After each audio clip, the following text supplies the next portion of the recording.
Today, society is mostly focused in the USA and how people are mostly racist against Muslims and Latinos, and a few others who have different ethnicities. As of now, Canada is seen as a place of reconciliation and diversity, but Canada has had its share of imperfections in the past. Present time, we still have a few issues, but it's better than before. In this documentary, we show how racism isn't as big of an issue as it was formerly, and how Canada's progress has improved, which answers our question, how has racism in Canada affected its people? For our discussions, Kathleen and I spoke about what posts and events we were thinking of posting to our website to raise awareness of racism in Canada.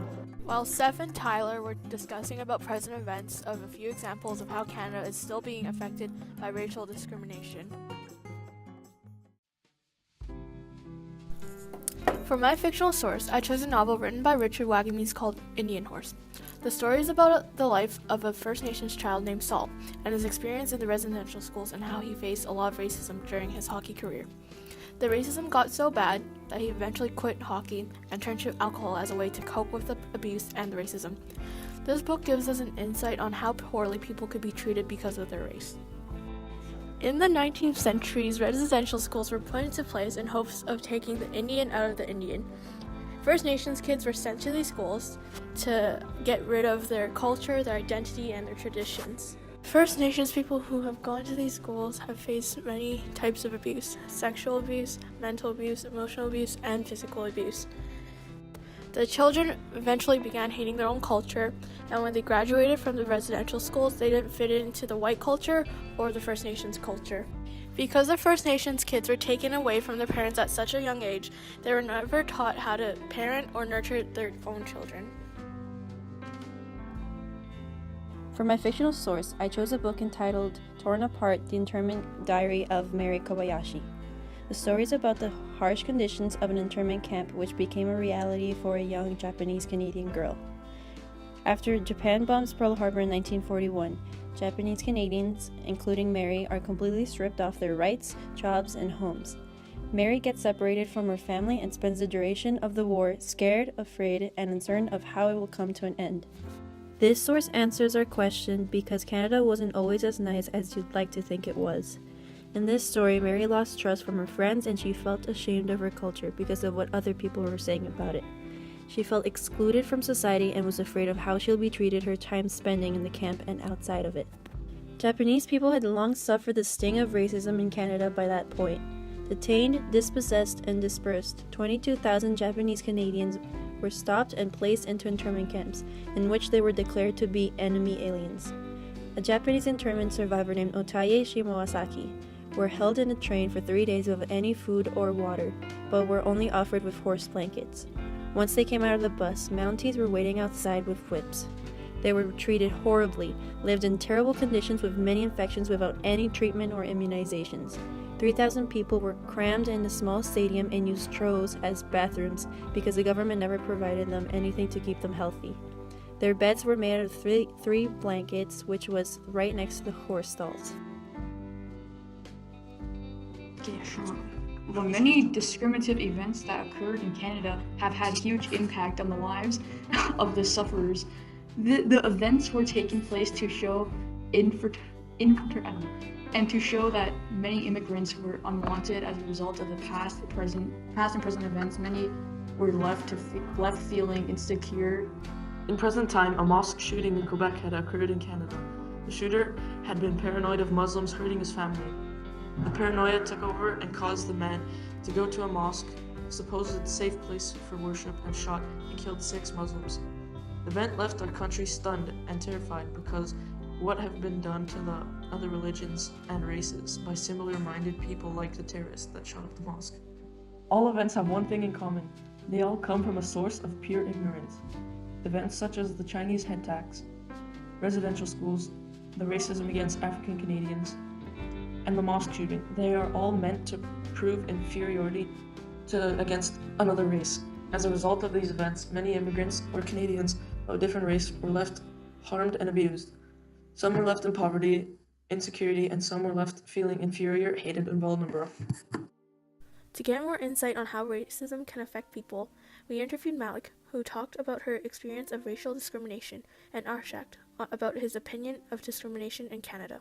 Around 2 or 3 years back, my family was coming back from London. It was like so crowded. London's like one of the most crowded places in the world, and we were going through security check, and then we went through it. So this man was like walking. This white man was like walking around, and he kept like giving me and my like brother looks, and then after like 8 minutes, I think, or like 15 minutes or something, he came over and he was like, "Did you guys go through security check?" But it wouldn't make sense if we didn't go, because only people who went through security check could go in that like area. And then we were like, "Yeah, of course we went through." Eventually we had to go through security check again. We're like, whatever, like we don't have anything to hide.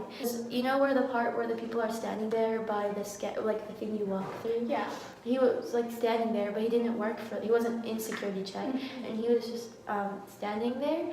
And then he came, and then he just saw us pass, and he saw that we had nothing, and he was like, it was kind of like a moment. It was like, "Oh, I told you so," but like we didn't say "I told you so." We just like I can see where all the stereotypes come from, and especially in London, because there have been a lot of like terrorist attacks and stuff, and bombings in London.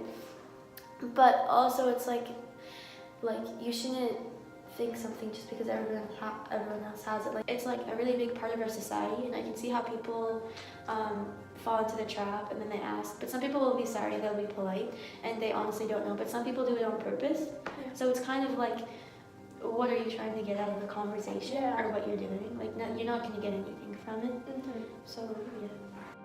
What about learning from Canada's mistakes of the past? The wrongs we committed, are they important today, and what do we need to remember them? Yes, I think Canada's past mistakes are important. As a country, we have to learn what we may have done wrong in the past in dealing with immigrants or minorities. Learn from history in hopes we don't repeat those mistakes, like your part on how we dealt with Chinese and First Nations people. I think many Canadians struggle with some of the stuff Canada did in the past, so it's good that your website could be there to remind people and reconcile those mistakes.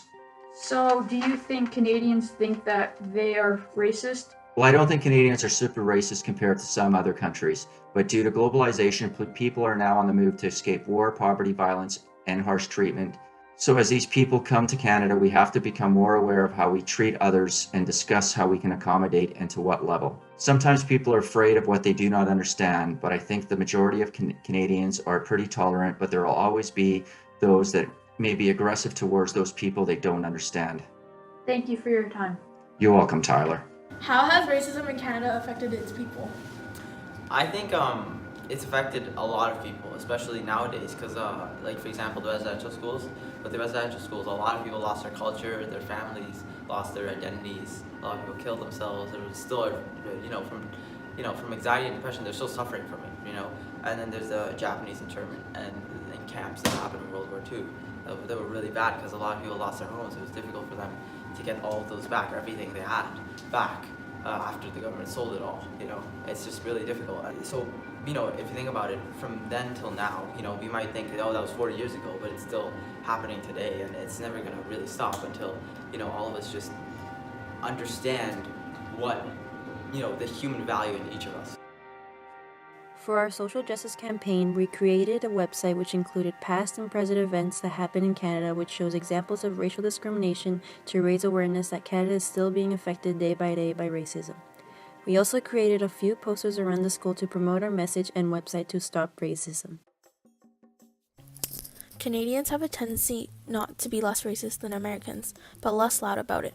And as a group, we agree that the fictional sources show us how victims of racism have felt similar things that have happened in real life. So we can infer that they have both felt the same way. Both fictional and non-fictional people who have dealt with racism have felt like an outcast, rejected, and excluded from society. There is much to celebrate about Canada, which undoubtedly remains more tolerant. But Canadian patriotism should be about gratitude. Gratitude appreciates good fortune and breaks down pride, so Canadian patriotism can help initiate progressive change, which is exactly what Canada, as wonderful a country as it is, still needs. Say no to racismo.